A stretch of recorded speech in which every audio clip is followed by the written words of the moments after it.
With amazing results in this year's civil services examination, Study IQ has once again proved that quality can be provided along with affordability.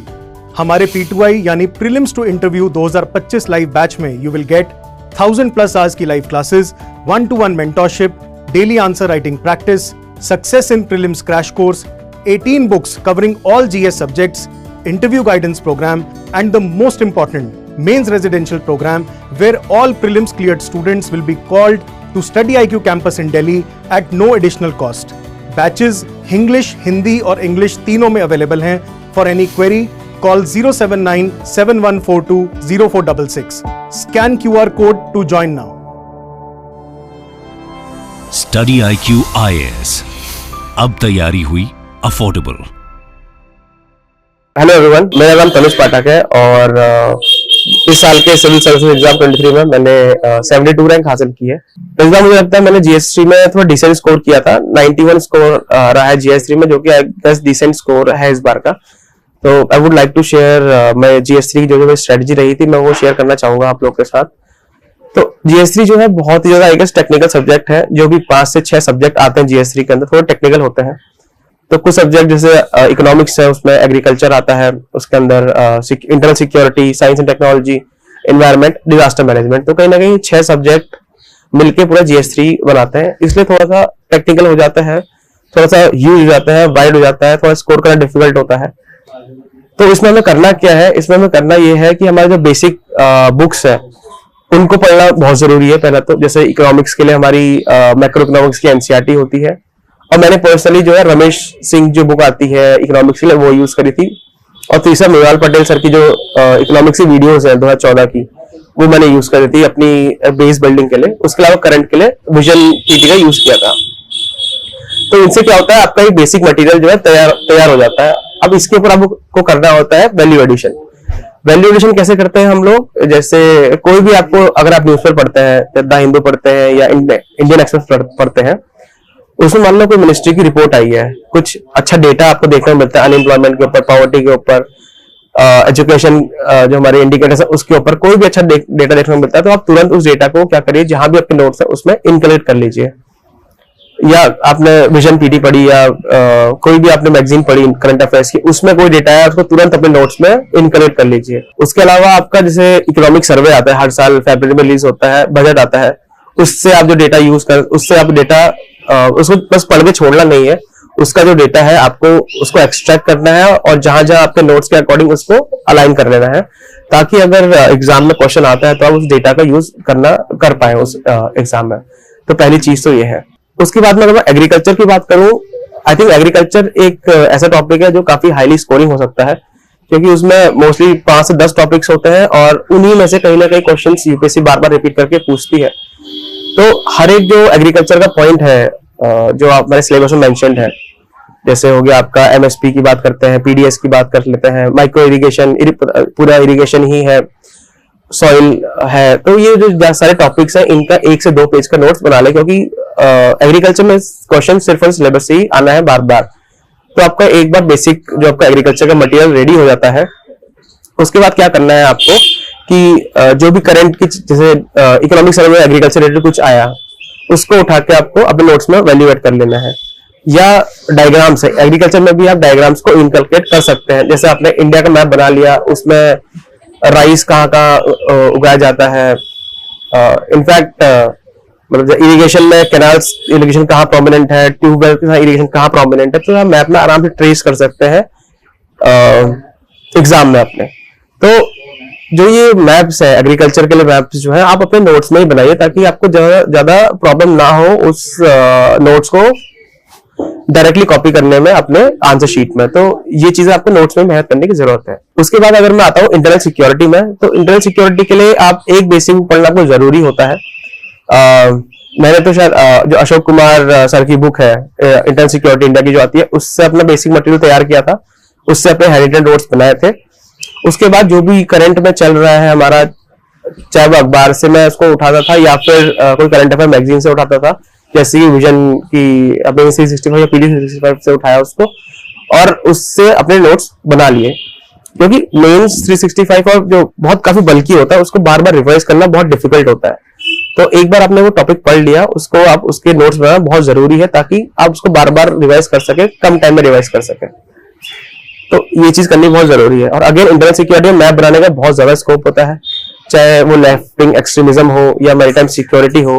तो उसमें आप coastal areas में दिखा सकते हैं कि कहाँ कहाँ से ट्रैफिकिंग होती है, तो ये सब दिखा सकते हैं। और तो मैप्स का भी कहीं ना स्मगलिंग कहाँ से, गोल्डन ट्रायंगल और गोल्डन क्रिसेंट की फोटो आती है, वो आप बहुत से यूज कर सकते हैं। तो मैप्स का बहुत ज्यादा रोल इंटरनल सिक्योरिटी में भी आपका हो जाता है।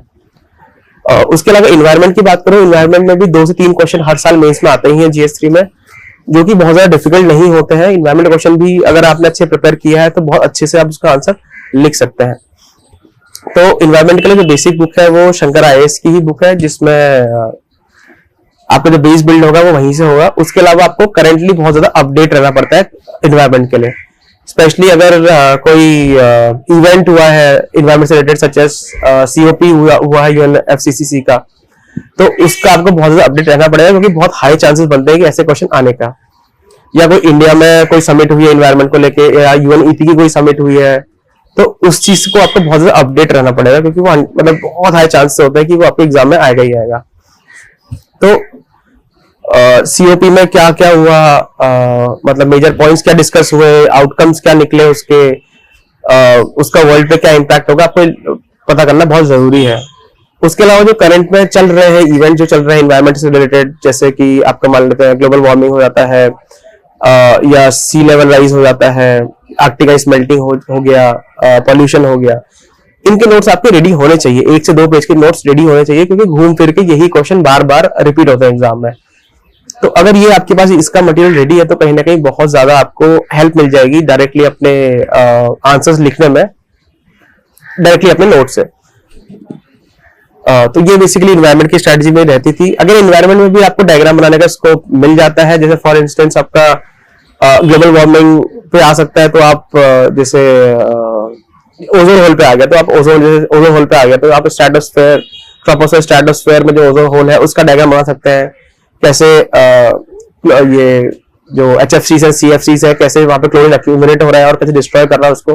तो जब ये डायग्राम से आप रिप्रेजेंट करते हैं तो कहीं ना कहीं आपको एक्स्ट्रा मार्क्स देके जाता है, कहीं ना कहीं दूसरों के ऊपर एज देके जाता है। तो डायग्राम्स का यूज लिबरल इन्वायरमेंट में भी आप कर सकते हैं। ध्यान रखने की चीजें हैं कि मतलब आपको कॉन्शियसली ये सोचना पड़ेगा कि आप डायग्राम्स कैसे ऐड कर सकते हैं, क्योंकि मोरलेस सब लोग जो है कंटेंट ऑलमोस्ट सबका सिमिलर ही है हर लाइंस पे, क्योंकि सभी शंकर IAS से पढ़ रहे हैं, सभी मोस्ट प्रोबेबली विजन PT या कोई करंट अफेयर्स मैगजीन से पढ़ रहे हैं, या द हिंदू इंडियन एक्सप्रेस से पढ़ रहे हैं, तो सबका कंटेंट कहीं ना कहीं सेम रहता है। तो डिफरेंशिएटिंग फैक्टर वहां पे आई गेस जो आपका डायग्राम्स है, फ्लो चार्ट्स है, आप वैल्यू एडिशन जो आप कर रहे हो उस चीज में, वही मैटर कर जाता है। और एक अच्छा इंट्रोडक्शन और एक बहुत बढ़िया कंक्लूजन जो है, ये आपका आंसर जो है डिफरेंशिएट करेगा बाकी लोगों के मुकाबले। तो ये है। उसके बाद थोड़ा आगे बढ़ते हैं science and technology. Science and technology again थोड़ा टेक्निकल सब्जेक्ट हो जाता है। तो बेसिकली इसमें करना क्या है कि जो जो सिलेबस के पॉइंट्स हैं आपके, नैनो टेक्नोलॉजी हो गई, स्पेस टेक्नोलॉजी हो जाता है, बायोटेक है, उसके अंदर आर्टिफिशियल इंटेलिजेंस है, ये 5 से 10 टॉपिक्स आपके जो सिलेबस में मेंशन्ड है, उसको उसके 1 से 2 पेज के नोट्स बनाने हैं आपको। और जो करंट में चल रहा है, जो जो नई टेक्नोलॉजी अपडेट होती है, हर दूसरे तीसरे दिन आती है, चैट GPT आ गया, कभी कार्टिसल थेरेपी आ जाती है, नैनोटेक से रिलेटेड कोई नई टेक्नोलॉजी आती है, तो उससे आपका ब्लॉकचेन हो गया, क्रिप्टो करेंसी हो गया। तो जब जैसी जैसी ये नई नई टेक्नोलॉजी आती हैं उसको एक पेज में आप समराइज कर दें। अब उसके लिए आप सोर्सेज क्या यूज कर सकते हैं, काफी सारी कोचिंग्स होती हैं जो इसका मटेरियल अपनी वेबसाइट में डाल के रखती हैं। तो आप क्या करना है कि सिलेबस का टॉपिक उठाना है, जैसे फॉर इंस्टेंस आपने उठाया नैनो टेक्नोलॉजी के आगे आप लिखे UPSC, तो बहुत सारे कोचिंग्स के लिंक्स आ जाएंगे जो आपको उस पर मटेरियल देंगे। तो आप 2-3 वेबसाइट पे जाइए, गो थ्रू करिए, और जो बेस्ट आपको मटेरियल लगता है वो आप अपने नोट्स में बना लीजिए, चाहे वो आपके ऑनलाइन हो चाहे ऑफलाइन हो। तो मुझे लगता है नोट्स में आपको बनाना बहुत जरूरी है, क्योंकि एक तो नोट्स आपको रिवाइज करने में बहुत ज्यादा हेल्प कर देते हैं। दूसरा, कई बार क्या होता है कि अगर क्वेश्चन डायरेक्टली आता है तो आप वो नोट्स, आप जो कि नोट्स है पूरे के पूरे आप आंसर शीट में लिख देते हैं, जिसके 2 फायदे होते हैं। एक तो कंटेंट काफी अच्छा जाता है, दूसरा आपका टाइम भी बहुत बचता है। तो इसलिए मुझे लगता है नोट मेकिंग बहुत ज्यादा जरूरी हो जाती है GS3, GS2 या इनफैक्ट पूरे ही सारे के सारे सब्जेक्ट्स में ही। तो ये है बेसिकली साइंस टेक्नोलॉजी। और साइंस एंड टेक में भी आप कंक्लूजन बहुत अच्छा दिखा सकते हैं। कंक्लूजन में आप साइंस टेक में क्या कर सकते हैं कि इस टेक्नोलॉजी का कैसे एक अच्छा यूज हो सकता है सोसाइटी के लिए, नेशन के लिए, आम लोगों के लिए। जैसे आपका बायोटेक हो गया, बायोटेक से काफी लोग की हेल्थ बढ़ सकती है, नई टेक्नोलॉजी आती है, नई नई डिजीज को काउंटर कर सकते हैं। फॉर इंस्टेंस अगर अभी रिसेंटली आई गेस ट्यूबरक्लोसिस को खत्म करने की बात करते हैं हम लोग, थैलासेमिया को खत्म करने की बात करते हैं हमारे ट्राइबल से। तो बायोटेक में कोई क्वेश्चन आया तो आप ये बोल सकते हैं कंक्लूजन में कि biotechnology will help to eradicate such deadly diseases from the people of India, citizens of India. तो ये कहीं ना कहीं बहुत अच्छा पॉजिटिव कंक्लूजन जा रहा है। तो इस तरह के कंक्लूजन आपको ऐड करने की कोशिश करनी है अपने आंसर्स में, साइंस एंड टेक्नोलॉजी को स्पेशली। उसके बाद बात करते हैं डिजास्टर मैनेजमेंट। आई गेस आखिरी सब्जेक्ट डिजास्टर मैनेजमेंट ही होता है GS3 में। डिजास्टर मैनेजमेंट में आपको क्या करना है कि 10 ऑड डिजास्टर्स होते हैं। अर्थक्वेक हो गया, लैंडस्लाइड, फ्लड्स हो गया, साइक्लोन्स हो जाते हैं, ड्रॉट हो जाता है। तो टोटल अगर देखो तो 10 एक डिजास्टर आपको देखने को मिलते हैं जो कि आने की प्रोबेबिलिटी उनकी एग्जाम में रहती है। तो इन 10 डिजास्टर्स के ऊपर आप बेसिक नोट्स अपने प्रिपेयर कर रखें कि ये डिजास्टर्स इंडिया में कहाँ आने की प्रोबेबिलिटी ज्यादा है, इनकी क्या क्या नुकसान हो सकता है इनसे, और जो हमारी उनको मैनेज कैसे करना है। तो उसके लिए आप NDMA गाइडलाइंस पर जाइए, उन गाइडलाइंस की हेल्प लीजिए। कैसे हम डिजास्टर्स को मैनेज कर सकते हैं, कैसे मिटिगेट कर सकते हैं, कैसे रिबिल्ड कर सकते हैं। तो NDMA गाइडलाइंस में बहुत अच्छे से लिखा जाता है। उसके अलावा डिजास्टर मैनेजमेंट के लिए भी मैं यही करता था कि कोचिंग के जो नोट्स है उसकी हेल्प लेता था। फॉर इंस्टेंस आपने अर्थक्वेक लिखा, उसका UPSC लिखा, तो बहुत सारे कोचिंग्स अपने अपने मटेरियल दे देती है। तो मटेरियल से करना क्या है, उस मटेरियल से जो भी आपको एक अच्छा कंटेंट मिलना है जिस भी कोचिंग की वेबसाइट से, उसको अपने पेज में लिख लीजिए। अच्छा, डिजास्टर मैनेजमेंट में भी मैप का रोल बहुत बढ़ जाता है। तो कोई भी क्वेश्चन डिजास्टर मैनेजमेंट का आता है, फॉर एग्जाम्पल साइक्लोन्स का आता है, तो आप दिखा सकते हैं इंडिया का मैप बना के साइक्लोन्स आने की प्रोबेबिलिटी कहाँ बहुत ज्यादा होती है या कहाँ वल्नरेबिलिटी बहुत ज्यादा होती है। सिमिलरली ड्रॉट्स, अगर ड्रॉट पे आता है तो सेंट्रल इंडिया या फिर आपका रायलसीमा रीजन, नीचे वाला तेलंगाना के आसपास, आप मैप में उसको अच्छे से प्रोजेक्ट कर सकते हैं ताकि आपको कहीं ना कहीं एज मिले दूसरों के ऊपर। और NDMA गाइडलाइंस बहुत ज्यादा इंपॉर्टेंट है ही, क्योंकि मिटिगेशन, क्योंकि जब वे फॉरवर्ड है या मिटिगेशन कोई भी डिजास्टर का है, वो आप NDMA गाइडलाइंस के थ्रू ही उसको अच्छे लिख के आते हैं। तो आई थिंक ये आई गेस GS3 की पूरी स्ट्रेटजी मेरी रहती थी कि थोड़ा, क्योंकि टेक्निकल सब्जेक्ट है, बड़ा सब्जेक्ट है, तो टाइम देने की जरूरत मुझे लगता है इस सब्जेक्ट को है। और ये सब्जेक्ट ऐसा है जो बहुत सारे वैल्यू एडिशन मांगता है, बहुत सारे फैक्ट्स एंड फिगर्स डिमांड करता है लिखने के आंसर के, बहुत अच्छे एनालिसिस मांगता है। तो फैक्ट्स एंड फिगर्स का यूज करके, रिपोर्ट्स का यूज करके, जो भी डेटा है, जो भी डेटा इकोनॉमिक सर्वे रिलीज कर रहा है, मिनिस्ट्री रिलीज कर रही है या इंटरनेशनल बॉडी रिलीज कर रही है, उसकी हेल्प की वजह से आपको ये अपना जो भी आप अपना आर्ग्यूमेंट है उनको बैक करना बहुत ज्यादा जरूरी बन जाता है, स्पेशली GS3 में। और मुझे लगता है कि अगर ये सब आप करेंगे, दूसरी चीज है पॉइंट्स मैक्सिमाइज करना GS3 में बहुत ज्यादा रेलिवेंट और बहुत ज्यादा इंपॉर्टेंट बन जाता है। जितने मुझे लगता है जितने ज्यादा पॉइंट्स डालेंगे, मान लो 2 पार्ट है क्वेश्चन के, तो पहले पार्ट में अगर आपने 6 पॉइंट लिखे, दूसरे पार्ट में 6 पॉइंट लिखे, तो आपका आधा से 1 नंबर बढ़ने के चांसेस बढ़ जाते हैं उसमें। तो 2-3 चीजें याद रखेंगे GS3 में कि एक पॉइंट मैक्सिमाइजेशन बहुत जरूरी है। GS3 में फैक्ट्स एंड फिगर्स बहुत जरूरी है, क्योंकि मैंने यही रियलाइज किया है अपने 3 साल की जर्नी में कि जितने ज्यादा आप फैक्ट्स एंड फिगर्स यूज करते हैं GS3 में, जितने ज्यादा आप डायग्राम्स यूज करते हैं, जितना आप पॉइंट्स मैक्सिमाइज करते हैं GS3 में, उतने ज्यादा आपके मार्क्स बढ़ने के चांसेस बढ़ जाते हैं GS3 के अंदर। मेरे ख्याल से GS3 की स्ट्रेटजी यही थी। Thank you so much. और मैं अपने टेलीग्राम का लिंक आई गेस DKT को दे दूंगा, वो लोग ऐड कर देंगे। तो उस टेलीग्राम के चैनल में अपने आंसर शीट्स हो गई, आंसर शीट्स मेरी हैं, मेरे नोट्स हैं, वो सब अपलोड कर दूंगा, जिससे आई गेस आपको लोग को हेल्प मिल जाएगी कि नोट्स बनाने कैसे हैं, डायग्राम्स कैसे ऐड करने हैं, वैल्यू एडिशन कैसे होता है, और जो भी हमारे नोट्स बने उसको आंसर में कैसे रिफ्लेक्ट करवाना है। तो आपको मेरे ख्याल से नोट्स और आंसर जो शीट्स है उससे मिल जाएगा, और आई गेस थोड़ी बहुत हेल्प जो होगी वो हो सकती है उस चीज से। तो थैंक यू सो मच।